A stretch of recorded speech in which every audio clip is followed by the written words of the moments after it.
നമസ്കാരം. തെരഞ്ഞെടുപ്പ് ഗ്യാരണ്ടിക്ക് തുടക്കമാകുന്നു. സ്വാഗതം വക്രദൃഷ്ടിയിലേക്ക്. സ്ത്രീകൾക്കുള്ള യാത്രാ സൗജന്യത്തിന് ഡബിൾ ബെൽ. സ്ത്രീകൾക്ക് എവിടെ വേണോ യാത്ര പോകാമെന്ന തെരഞ്ഞെടുപ്പ് കാലത്തെ നേതാക്കളുടെ വാഗ്ദാനമൊക്കെ മറന്നേക്കൂ. ഓർഡിനറി ബസ്സുകൾ എവിടെ വരെ പോകുമോ അവിടെ വരെ മാത്രം യാത്രാ സൗജന്യം നിലവിൽ വരുന്നു. UDFിൻ്റെ ഒരു തെരഞ്ഞെടുപ്പ് വാഗ്ദാനം യാഥാർത്ഥ്യമാവുകയാണ്.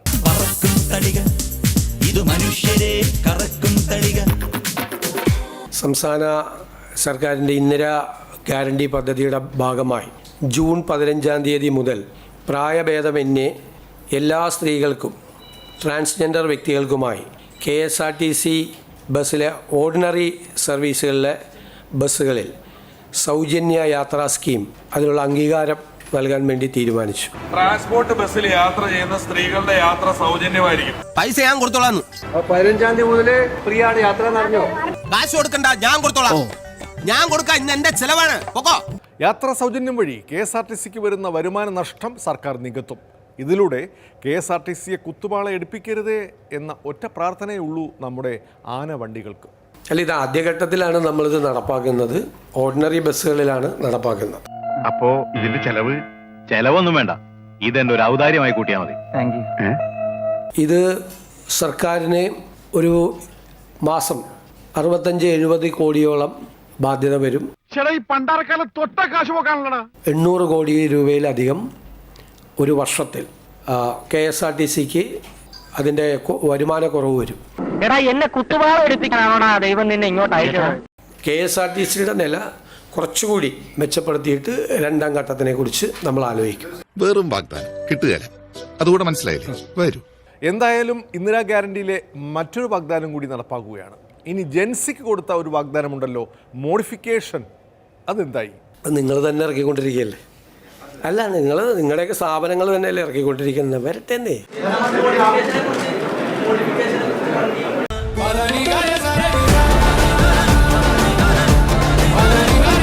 ഓക്കെ, പറഞ്ഞിട്ടുണ്ടെങ്കിൽ അത് പറഞ്ഞിട്ടുണ്ടല്ലോ, നടക്കുമല്ലോ. പറഞ്ഞതൊക്കെ നടത്താനല്ലേ നമ്മൾ വന്നിരിക്കുന്നത്. വാക്ക് പറഞ്ഞാൽ വാക്കായിരിക്കണം. അത് തന്നെ ഞാനും പറയുന്നത്. വാക്ക് പറഞ്ഞാൽ വാക്കായി തന്നെ ഇരിക്കണം. പ്രവർത്തിച്ച് വാക്കിനെ ഒരിക്കലും നശിപ്പിക്കരുത്. എല്ലാം കൂടി ഒരു ഗവൺമെന്റ് ഒരു മാസത്തിനുള്ളിൽ തീരുമാനം എടുത്തു കഴിഞ്ഞാൽ ഇത് എവിടെ പോയി നിൽക്കും?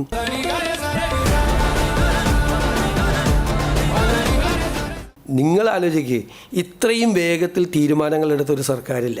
പിടിച്ചിരുന്നോണം, എനിക്ക് സ്പീഡ് ഇത്തിരി കൂടുതലാ. ബന്ധു നിയമനത്തിനെതിരെ KPCC ഭാരവാഹി യോഗത്തിൽ ചില പരാമർശങ്ങൾ ഉണ്ടായി എന്ന് KPCC പ്രസിഡന്റിന് സമ്മതിക്കാൻ അളിയൻ രാജിവെക്കേണ്ടി വന്നു. ആരും വിമർശിച്ചിട്ടില്ല എന്നായിരുന്നു നേരത്തെ പറഞ്ഞിരുന്നത്. ആജീവന ബന്ധു നിയമന വിരോധികളും വർക്കിംഗ് പ്രസിഡന്റുമാരുമായ PC വിഷ്ണുനാഥിനെയും ഷാഫി പറമ്പിലിനെയും സാക്ഷി നിർത്തിയായിരുന്നു സണ്ണി ജോസഫ് ഇത് പറഞ്ഞത്. പലരും എന്നോട് ആവശ്യപ്പെട്ടു, ബെന്നി തോമസ് തുടരണമെന്ന് ആവശ്യപ്പെട്ടു.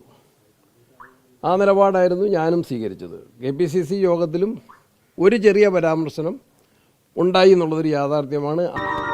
ഏതായാലും ഇന്നത്തെ മീറ്റിങ്ങിൽ ചില ചാനലിൽ കണ്ടു എന്നെ നിശിതമായിട്ട് വിമർശിച്ചു. അത് പറയേണ്ടത് വിഷ്ണുവും ഷാഫിയാണ്. ഞങ്ങൾ ഈ മീറ്റിങ്ങിൽ പങ്കെടുത്തവരാണ്. KPCC പ്രസിഡന്റിനെതിരെ അവിടെ ആരുടെയും ഭാഗത്തുനിന്ന് ഒരു വിമർശനം ഉണ്ടായിട്ടില്ല. KPCC യോഗത്തിലും ഒരു ചെറിയ പരാമർശനം ഉണ്ടായി എന്നുള്ളതൊരു യാഥാർത്ഥ്യമാണ്. ബെസ്റ്റ്. മന്ത്രി സണ്ണി ജോസഫിന്റെ അളിയനെ നിയമിച്ചതാണല്ലോ പ്രശ്നം. വിമർശനത്തെ തുടർന്ന് രാജി സമർപ്പിക്കുകയും ചെയ്തു. പരിശോധിച്ച് വേണ്ടത് ചെയ്യുമെന്ന മുഖ്യമന്ത്രിയുടെ വാക്കുകൾക്ക് ശേഷമാണ് മന്ത്രിയും പരിശോധനകൾ തുടങ്ങിയതു തന്നെ. ബന്ധുനിയമന വിവാദം ന്യായീകരിച്ച് തണുപ്പിക്കാനുള്ള മന്ത്രി സണ്ണി ജോസഫിന്റെ നീക്കം പാളി. അസിസ്റ്റന്റ് പ്രൈവറ്റ് സെക്രട്ടറിയായി ചുമതലയേറ്റ സഹോദരി ഭർത്താവ് രാജിവെച്ചു.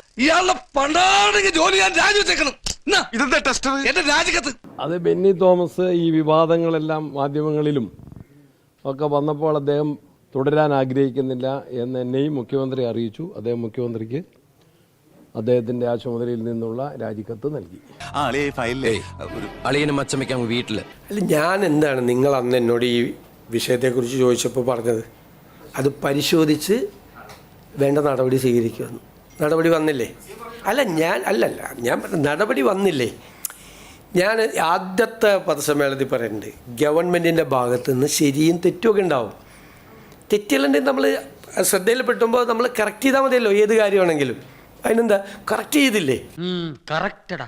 എന്തായാലും കുടുംബസ്നേഹമുള്ള നേതാവാണ് സണ്ണി ജോസഫ്. DCC പ്രസിഡന്റായിരുന്നപ്പോഴും മന്ത്രിയാകുന്നതിന് മുമ്പും അദ്ദേഹത്തിന് കുടുംബത്തെ വിട്ടൊരു കളിയില്ലായിരുന്നു. കുടുംബസ്നേഹത്തിൻ്റെ പട്ടിക MB ജയരാജൻ പുറത്തുവിടുന്നു.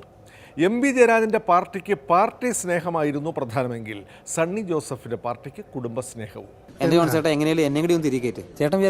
വിഷമിക്കണ്ട, നിന്നെ ഏതെങ്കിലും ബോഡി പിടിച്ചിരുത്താം. ബെന്നി തോമസിന് പുറമെ മന്ത്രിയുടെ ഭാര്യാ സഹോദരൻ ജോസ് എടത്താഴെ അദ്ദേഹത്തെ മണിത്തണ സർവീസ് സഹകരണ ബാങ്കിലാണ് നിയമിച്ചത്. ഡെയ്സി തോമസ് ഭാര്യ സഹോദരിയാണ്, എരുവേശി സർവീസ് സഹകരണ ബാങ്കിൽ നിയമിച്ചു. ജോഷി തോമസ് അളിയൻ്റെ സഹോദരനാണ്, അളിയൻ തന്നെ. അദ്ദേഹത്തെ തലശ്ശേരി രൂപത എഡ്യൂക്കേഷണൽ കോപ്പറേറ്റീവ് സൊസൈറ്റിയിലാണ് നിയമിച്ചത്. ആശ റോസ് ബഹുമാനപ്പെട്ട മന്ത്രിയുടെ മകളാണ്, കാരശ്ശേരി സർവീസ് സഹകരണ ബാങ്കിലാണ് നിയമിച്ചത്. കഴിഞ്ഞോ? ഇല്ല സാർ. അഞ്ജു റോസ് ബഹുമാനപ്പെട്ട മന്ത്രിയുടെ മകളാണ്. എങ്ങനെയാണ് അഞ്ജു റോസിന് പരിയാരം മെഡിക്കൽ കോളേജിൽ 2006 MBBS പ്രവേശനം കിട്ടിയത്? ഇതിനൊരു അന്ത്യമില്ലേ? ബന്ധു നിയമനത്തിൻ്റെ ട്രാക്ക് റെക്കോർഡുമായിട്ടാണ് വൈദ്യുതി വകുപ്പ് മന്ത്രി പദവിയിൽ ഇരിക്കുന്നത് എന്നതാണ് സത്യം. എല്ലാവർക്കും എന്ന പോലെ എനിക്കും എൻ്റെ കുടുംബം വലുതാണ്. അവിടെ എൻ്റെ മുന്നിൽ ശരികൾ മാത്രമേ ഉള്ളൂ.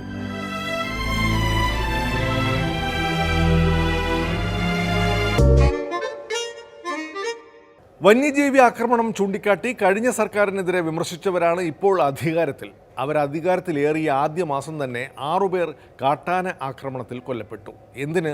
വനമന്ത്രിയായ ഷിബു ബേബി ജോണിൻ്റെ വഴി പോലും കാട്ടാന മുടക്കി. ഇനി സർക്കാർ മാറിയത് കാട്ടാനകൾ അറിയാത്തതാണോ? തനിക്ക് പറ്റൊരു വകുപ്പ് തന്നാ പോരെ? തരാം. എങ്കിൽ വനം മതി, നമുക്ക് സാവധാനം വെളുപ്പിച്ചെടുക്കാം.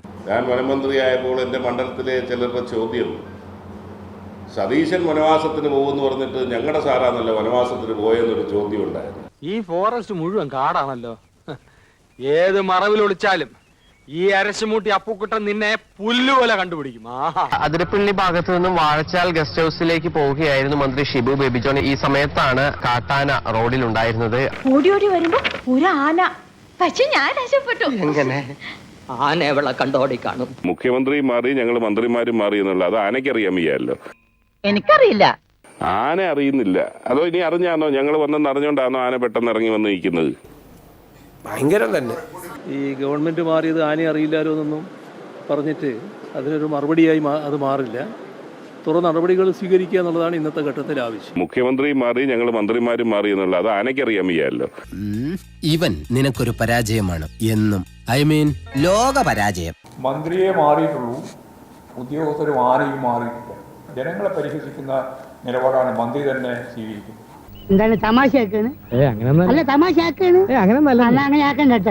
വന്യജീവി ആക്രമണം തടയാനുള്ള ഒറ്റമൂലിയൊന്നും മന്ത്രിയുടെ കൈവശം ഇല്ല. കൈവശമുണ്ടെന്ന് കരുതിയ മണി ആശാനെ പോലെയുള്ളവർ നിരാശയിലാണ്. എന്റെ കയ്യിൽ ഒറ്റമൂലിയൊന്നുമില്ല, ഒരാളുടെ കയ്യിലും ഇല്ല. ഈ സമയത്താണ് ഒറ്റമൂലി. ആ ഒറ്റമൂലി ഉണ്ടെന്നും പറഞ്ഞല്ല കയറത്. ഒറ്റമൂലി ഉണ്ട്, ഇതിനെ നേരിടുകയല്ല, വേറെ എന്തു വഴി? അതെ, വ്യക്തമായിട്ട് പ്ലാൻ എന്താണെന്ന് പറഞ്ഞിട്ട് പോയാ മതി. ഇനി വന്നേ പറഞ്ഞേ. ഒരു പുതിയ മോഡല് എലിഫെൻസ് എന്നും പറഞ്ഞുകൊണ്ട് ആന എത്ര വിചാരിച്ചാലും മറികടക്കാൻ ഒക്കത്തില്ലെന്ന് വിശ്വസിക്കുന്ന ഒരു ഫെൻസ് ഉണ്ട്. അതടക്കം ഏറ്റവും ക്രിട്ടിക്കൽ ഏരിയാസിൽ ഇടുന്നതും ടോട്ടൽ ഒരു കേരളത്തിന്റെ പ്ലാൻ തയ്യാറാക്കിയിട്ട് ഇത് ചെയ്യുന്നതായിരിക്കും. ഇതല്ല, ഇതിനപ്പുറം ചാടി കടന്നവനാണ് ഈ KK ജോസ്. കാട്ടുമൃഗങ്ങളാണോ നാട്ടിലിറങ്ങും? അക്രമകാരികളായ കാട്ടുമൃഗങ്ങൾക്ക് നമ്മൾ കൗൺസലിംഗ് കൊടുക്കാതെ തോക്കെടുക്കണമെന്നാണ് മണി ആശാന്റെ വാദം. 1, 2, 3 ചൊല്ലി അങ്ങനെ എത്ര മൃഗങ്ങളെ മണി ആശാൻ നേരിട്ടിരിക്കുന്നു? ഉപദേശിച്ച് ക്ലാസ് എടുത്ത് കാട്ടുമൃഗങ്ങളെ നന്നാക്കാൻ പറ്റുമോ? ഇവിടുത്തെ പഞ്ചായത്ത് മെമ്പർ എന്ന നിലയ്ക്ക് ഞാനൊരു ഐഡിയ പറയാം. നമുക്കൊരു വേട്ടക്കാരനെ കൊണ്ടുവന്നാലോ? മനുഷ്യനെതിരെ കവിടുന്ന അക്രമകാരികളായ കാട്ടുമൃഗങ്ങളെ നേരിടുകയും കൊല്ലുകയും ചെയ്യുക എന്നുള്ളതല്ല വേറെ കോമഡി ഇല്ലെന്നാണ് എൻ്റെ ഒരു നിഗമനം. അതാണ്. പക്ഷേ ഒരു പഞ്ചായത്തിൽ ഒരു ഷൂട്ടർ പോലും ഇല്ല. ഒരു ഷൂട്ടർ വന്നു കഴിഞ്ഞാൽ 5 or 6 ദിവസം ഇതിന്റെ പുറകെ നടന്നാലേ ഒരെണ്ണത്തിനെ കണ്ടെത്തി കൊല്ലാനൊക്കത്തുള്ളൂ. ഞങ്ങളെ കുറിച്ച് തനിക്ക് എന്തെങ്കിലും അറിയോ? ഇല്ല. പരമ്പരാഗതമായിട്ട് ഞങ്ങൾ വെടി സ്പെഷ്യലിസ്റ്റുകളാണ്. ഞാൻ പറയാം, ഞങ്ങളുടെ പൂർവികന്മാർ, ഞങ്ങളടക്കം എൻ്റെ ചെറുപ്പകാലം മുതൽ ഹൈറേഞ്ചിൽ കയറിയിട്ട് കാട്ടുമൃഗങ്ങളുടെ ശല്യത്തിൽ നേരിട്ടാണ് പോയത്. കാട്ടുപന്നി, കാട്ടാന, കാട്ടുപോത്ത്. എന്തുകൊണ്ട് എല്ലാ മൃഗങ്ങളെയും നേരിട്ടിട്ടുണ്ട്. അല്ല സാർ, ഇതുവരെ എത്ര കരടി വെടിവെച്ചിട്ടുണ്ട്? ഞാൻ ഇന്നേ വരെ വെടിവെച്ചിട്ടില്ല. ആരോഗ്യമന്ത്രി കെ മുരളീധരനും പഴയ വാക്കുകൾ വിനയാവുന്നു.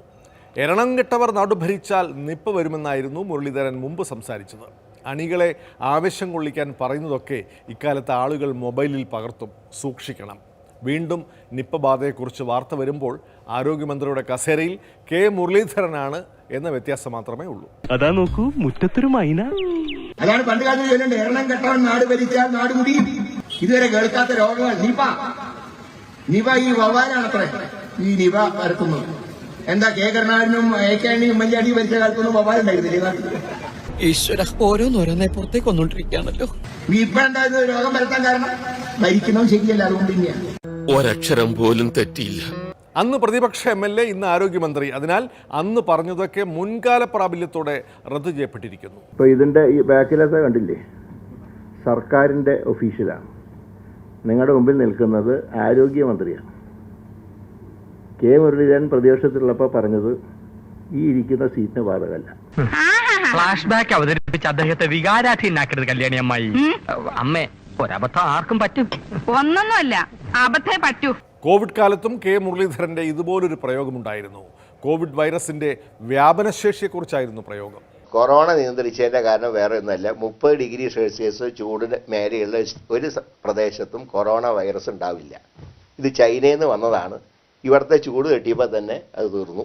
അല്ല, അത് ഇടതുമുന്നണിയുടെ നേട്ടമൊന്നുമല്ല, സർക്കാരിൻ്റെ നേട്ടമല്ല. നിനക്കതൊക്കെ എങ്ങനെ സാധിക്കുന്നു? ചില അമേരിക്കൻ ശാസ്ത്രജ്ഞരും സമാനമായ നിഗമനം നടത്തിയിട്ടുണ്ടായിരുന്നു. അവർ പറഞ്ഞപ്പോൾ നിങ്ങൾക്ക് ആഹാ, കെ മുരളീധരൻ അത് ആവർത്തിച്ചപ്പോൾ ഓഹോ. 30 ഡിഗ്രി സെൽഷ്യസ് ചൂടുള്ള സ്ഥലത്ത് കൊറോണ വാഴില്ല എന്ന് UDFന്റെ ഒരു നേതാവ് പറഞ്ഞു എന്ന് മറ്റു നേതാക്കന്മാരും, ഈ രണ്ടുപേരും എൻ്റെ പേരും പറഞ്ഞു.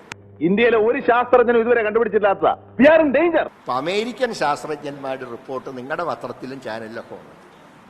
അതായത് ചൂടും ഹ്യൂമിഡിറ്റിയുള്ള സ്ഥലങ്ങളിൽ കൊറോണ വൈറസിന് നിലനിൽക്കാൻ പറ്റില്ല. ഞാൻ പറഞ്ഞപ്പോൾ സൈബർ സഹാക്കളൊക്കെ അതേ ജാലിയൻ കണാരൻ്റെ മോഡൽ ഒറ്റ തള്ള ഞാൻ പറഞ്ഞു. കണ്ണാരേട്ടാ, നിങ്ങൾ ഇത്രയും വലിയ മഹാനാന്ന് എനിക്കറിയില്ലേനി. പറയുന്നതിനെ കൊണ്ട് ഒന്നും തോന്നരുതേ. നിങ്ങളെ എമ്മാരി വിടലാമേ.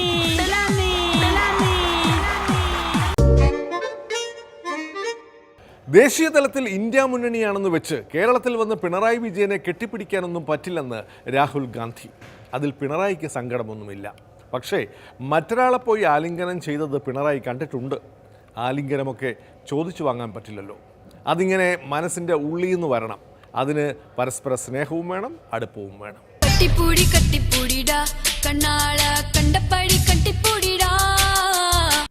താനീ നാട്ടുകാരെയൊക്കെ കെട്ടിപ്പിടിക്കണ്ടല്ലോ, എന്നെ ഇതുവരെ ഹഗ് ചെയ്തിട്ടില്ലല്ലോ. But if you are asking me to go and hug the ex-Chief Minister of Kerala, I cannot. അവരെന്താ എന്നെ കെട്ടിപ്പിടിക്കായിരുന്നു? ഏത് പൂവിലാണ് തേനുള്ളതെന്ന് വണ്ടിന് കൃത്യമായിട്ട് അറിയാം.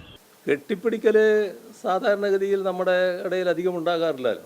അപൂർവമായിട്ട് ചില ആളുകളെ കെട്ടിപ്പിടിക്കാറുണ്ട്. ഞാനും രാഹുൽ ഗാന്ധിയൊക്കെ കാണുമ്പോൾ സാധാരണ ഒന്നുകിൽ പരസ്പരം വണങ്ങും, അല്ലെങ്കിൽ കൈ കൊടുക്കും. കെട്ടിപ്പിടിക്കുക എന്നുള്ളത് സാധാരണ ഉണ്ടാകാറില്ല. പക്ഷേ കെട്ടിപ്പിടിച്ചൊരു ഫോട്ടോ ഇന്ന് കണ്ടു. രാഹുൽ ഗാന്ധി മോദിയെ ചെന്ന് കെട്ടിപ്പിടിക്കുന്ന ഒരു ഫോട്ടോ കാണുകയുണ്ടായി. നിന്നെ കെട്ടിപ്പിടിച്ച് ഇങ്ങനെ കിടക്കാൻ ഞാൻ എന്ത് പൂർവ്വജന്മ സുഹൃതമാണ് ചെയ്തത്? മോദിയെ കെട്ടിപ്പിടിക്കുന്നതിൽ എനിക്ക് ആക്ഷേപമുള്ളത് കൊണ്ടല്ല, പക്ഷേ ഈ പറഞ്ഞത് മറ്റൊരു തരത്തിലുള്ള ചിത്രീകരണമാണ്.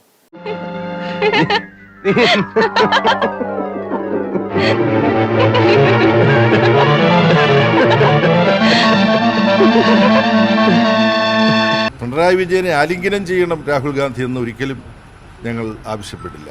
ആലിംഗനം എന്നുള്ളത് നിർബന്ധിച്ച് പിടിച്ചു വാങ്ങാനുള്ളതല്ല, പരസ്പരം തോന്നുമ്പോൾ സ്നേഹവും സൗഹൃദവും പ്രകടിപ്പിക്കാൻ വേണ്ടി ചെയ്യാനുള്ളതാണ്. ഒരു മുത്തം തരാൻ പാടില്ല എന്നൊന്നും എൻ്റെ ഉപ്പാപ്പ പറഞ്ഞിട്ടുണ്ടാവില്ലല്ലോ. തൊട്ട അപ്പം മയ്യത്താവുന്ന പറഞ്ഞേക്കണ.